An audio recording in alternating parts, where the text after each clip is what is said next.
John here. Today's intense thought.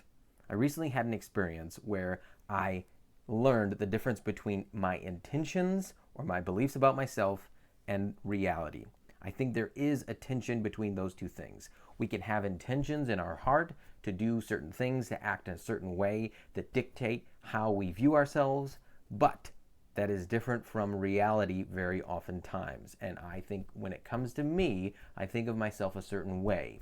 I have to be careful. That is how I act and how I operate in the world around me.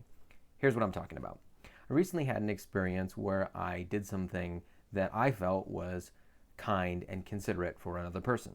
And someone I know and have known for a number of years made a comment to me, and that all they told me was, "Hey, that was very thoughtful and considerate. It's very nice to know people like that." And when this woman said that comment to me, I had a thought. First, I really appreciated it, thought it was great. It made me feel fantastic that someone noticed that I did something that I felt was kind or considerate. But second, I had a realization.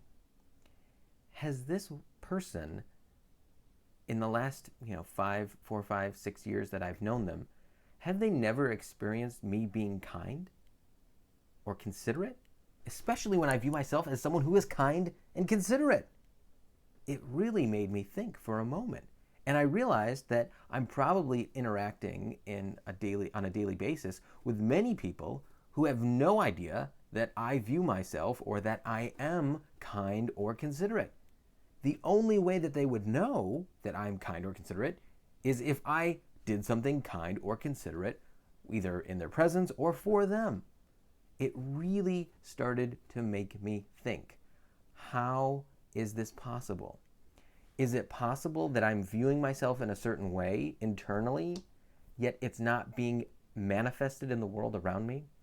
It really reminded me of a story that I heard about Joe DiMaggio. I don't know if it's true, but I remember hearing this story about a reporter asking Joe DiMaggio, the great baseball player, they asked him, "Why do you play so hard every single play?"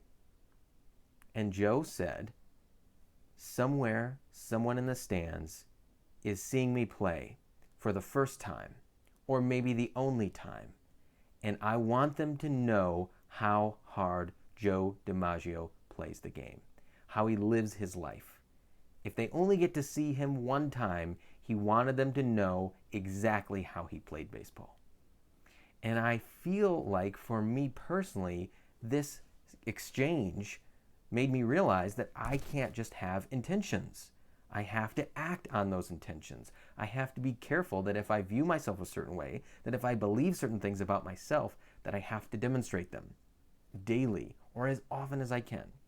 And I realize now that there are many times where I might view myself a certain way, but I might not carry out those actions on a regular basis. And I'm trying hard to improve that. The intention versus the reality, my view of my self-belief or my self-image, how close is that to reality? And I think it's such a great question, and I'm so happy that I had this exchange. I'm going to cover one more piece of this. I realized that if I have a belief about myself, I have to act on it. I have to act on it because I've spent a lot of time cultivating the beliefs that I have about myself. So if I spent time cultivating those beliefs, the image that I want to have about myself, then I have to make sure that I act on those beliefs. It's extremely important. Or I'm in danger of deceiving myself. That I have a belief about how I act or how I should act or how I am, but the reality might be that I'm not acting that way at all. I only believe it. And that is danger because I'm on my way to deceiving myself. I've learned that intention is not enough.